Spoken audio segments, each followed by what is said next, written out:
Hello everyone, কেমন আছো সবাই? আশা করে ভালো আছো। আমিও খুব ভালো আছি। তো দেখো, আমি চলে এসেছি নদীতে। আর এই নদীটা হচ্ছে আমাদের বাড়ির খুব কাছে। তো নদীতে এসেছি আমি কিছু জিনিস নিতে, সেইগুলো তোমাদের সাথে শেয়ার করব। আর নদীতে দেখো কত পরিমাণে মাছ হয়েছে, সব পায়ের কাছে এসেছে। তো ছোট ছোট মাছগুলো। আর নদীতে খুব একটা জল নেই, অল্প জল রয়েছে, হাঁটুর নিচে একদম। তো আমি নদীতে এসেছি একটা কারণে, সেটা তোমার সাথে শেয়ার করবো। আর অনেকদিন পর ভয়েস ভিডিও দিলাম। আর এই জায়গাটায় আমি অনেকবার ভিডিও করেছি, তোমরা অবশ্যই দেখেছো। আর আমার পেছনে ব্যাকগ্রাউন্ডটা দেখো, পেছনে যে বাগানগুলো রয়েছে কত সুন্দর। দেখো ওই গাছগুলোর কাছে আমি ভিডিও করেছি এই জায়গাটাতে থেকে। তো আমার আগের ভিডিওগুলো দেখলে তোমরা বুঝতে পারবে। আর নদীটা দেখো, দেখো একবার কত সুন্দর গাছপালাগুলো হয়েছে দেখো। আর ঘাসে ভরে গেছে পুরো। আর এত সুন্দর লাগছে, সবুজ একদম পুরো ঘেরা মাঠের মতো লাগছে। আর এটা কিন্তু নদীর চরগুলো, এগুলো দেখতেই পাচ্ছ, এগুলো হচ্ছে নদীর চর।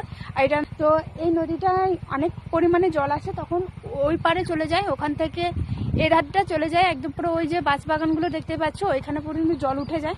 তো চলো, ভিডিওটা অনেকটা লং হয়ে যাচ্ছে, সেই কারণের জন্য বেশি বড় করবো না ভিডিওটা। তো ভিডিওটা তো দেখতে থাকো। এই দেখো, আমি নিয়ে এসেছি প্লাস্টিক, আর প্লাস্টিকে করে তুলবো। তো চলো ভিডিওটা দেখতে থাকো। তো বন্ধুরা, যেগুলো তোলার জন্য আমি এসেছি নদীতে, সেগুলো হচ্ছে কুলেখাড়া পাতা। তোমরা দেখতেই পাচ্ছ, অনেকেই বুঝে গেছো কুলেখাড়া পাতা তুলতে এসছে নদীতে। আর আমাদের কিনে খেতে হয় না, কারণ নদীর পাশেই এই গাছগুলো হয়। তখনই আমাদের কোনো কারণে প্রয়োজন পড়লেই আমরা তুলে নিয়ে আসি। আর আমার দিদার প্রয়োজন পড়েছে, কারণ আমার মাসির জন্য নিয়ে যাবে, সেই কারণের জন্য আমি তুলতে এসেছি। তো তোলার পর দেখো, আমি তোমাদেরকে দেখাচ্ছিলাম যে এই জিনিসগুলো আমি তুলতে এসেছি। আর দিদা এই এত ঘাসের মধ্যে খুঁজে পাচ্ছিল না, তাই আমাকে পাঠিয়েছে। আর পেছনের দিকে দেখো, সূর্যটা যখন গাছের উপর পড়ছে কত সবুজ লাগছে দেখো। আর দেখতে অসাধারণ লাগছে। আর এত ভালো লাগছিল যে তুলতে কি বলবো। আর প্রচণ্ড পরিমাণে গরমও পড়েছে। আর এত ঘাসের মধ্যে তুলতে একটু ভয়ও লাগছিল, কারণ সাপের ভয় থাকে। আর এত জঙ্গল হয়ে গেছে, বুঝতেই পারছো সাপ তো থাকবে, তাই না?